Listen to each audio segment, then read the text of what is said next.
Let's talk about it. If this is your first time tuning in, here on this channel, we talk about film, fashion, and photography, all three things that I love. My name is David Wilson II, and in today's video, we're going to be taking a look at part 2 of the behind the scenes footage of the latest documentary that I'm going to be working on for the next several months. If you have not seen part 1, go ahead and check that out. I hope you guys enjoy it. Today, we got this big, I don't even know if this is like a 6 foot or 5 by 6. I don't know what it is, but it's by Intellitech. So it got a grid and a diffusion going through, or we got light coming through an Intellitech diffusion and a grid.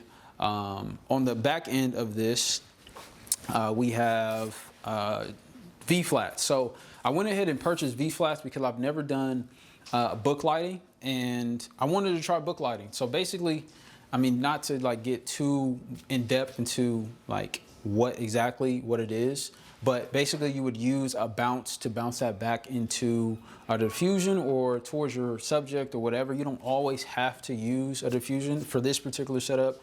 If I would have just used, you know, just a bounce and then it bounces back on my subject, it probably would have been a little bit too bright. So we set up the diffusion to be able to cut down on some of that light. So that light is hitting this V-flat, and already we're losing intensity of light. So that light is gonna bounce back into the diffusion. We cut off all the house lights so that way we don't have any other lights influencing, you know, our setup. So this is pretty much our main light source.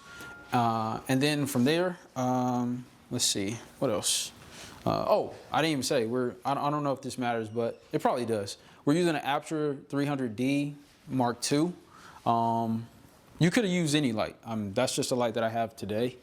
I know some lights that you could use on Amazon. A Godox light is like 250 bucks and probably still would have got the same job done. So what else? Here's our microphone setup for audio. We got a Rode NTG3 and we're running that through a junior boom arm, so that way we can make an adjustment. So I recently got this, and this thing I can already tell you is gonna just be a lifesaver in terms of being able to adjust things on the fly, because this knob adjusts it up and down, and it just works perfectly for microphones and even light fixtures. So we don't have a sandbag because we don't have a heavy load on the front of the junior boom arm. So pretty simple setup. Lastly, I think I talked about lighting, audio. Last thing is just, we're running on the C70 today. This is my like main workhorse. I've done a review on the EOS R, which we're shooting on right now to record this BTS. I've done a review on the EOS R, not necessarily in video, but mostly in photo, but are my main workhorse in terms of cinema, video, all of that is my C70. So Canon C70, we're doing a 70-200 right now, and we're at 135 focal length, just a little bit above it, but pretty much 135 millimeters. That's what we're doing it on. So we got 2 mics. I only mentioned one earlier. We got 2 microphones. We got the Sennheiser lapel mics. I've been using these things for years. Woo, almost hit myself. I've been using these things for years, so I want 2 sources of audio. Really good, clean audio. And so this, I'm actually mic'd up. You're actually listening to audio from a Sennheiser linked up with the EOS R. So they are kind of expensive. I think for like 2 receivers, 2 microphones is like $800. But if you are someone who's looking for a good lapel mic and it's like middle of the road, I guess it would be middle of the road because there's a ton of like lapel options. But you can hide these microphones compared to like the Rode microphones that you link up on your collar. I want to kind of keep it clean today. Al is our subject. What's up, Al? He is our subject that we're going to be focusing on the documentary about. He has been an amateur boxer for what, a little over what, 2 years, or? I guess about 2 years, yeah. Close to 2 years, there we go. But we have him mic'd up again. I think I mentioned it before. We have 2 mic sources or audio sources. We have a Rode NTG3 as a shotgun mic, catching the audio as he speaks. He's going to be looking that direction towards our person who's going to be reading off the questions to him. And then we have him hooked up with a lapel mic, which is a Sennheiser MKE2.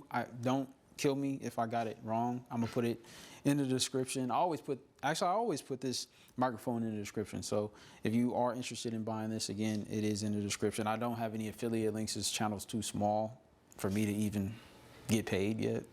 So, but yeah, it's capturing audio, and then I'm gonna just ask him to either put that in his pocket or just put it right there on the side of the couch, just out of the view of, you know, the lens. So, anyways, I'm done. So we'll jump over to the interview section. I'm sure I'll show some bits and pieces of the interview. I feel like you can be more descriptive. Okay. How you feel? I feel like I could be more descriptive too. Like, but I like how you asking me, you pulling different things out of me right now, so you making me think more than I wanted to, because I feel like I feel like I'm giving you surface level stuff right now. Yeah. And I'm answering that from a surface level perspective. Yeah. So because keep asking me though, because I feel like you get what you want the more that you guys keep asking me. Right. The more that we keep talking, the more kind of like fighting. Like the more you keep fighting, you just relax a little bit. So, I will say this: you don't have to answer as soon as Monet asks you a question. Oh, okay. I can think. You can think. Oh, all right. You can sit. Well, I thought I had to be quick. All right. Then let's do that. That fight started before the fight even happened. When we were in the weigh-ins, and I remember walking up and seeing this big dude that was like 6'4", 6'5", and I was like, hey, that's the dude I'm about to fight. And I just vividly remember seeing it, and I'm like, yo, I gotta figure out how I'm gonna beat that guy.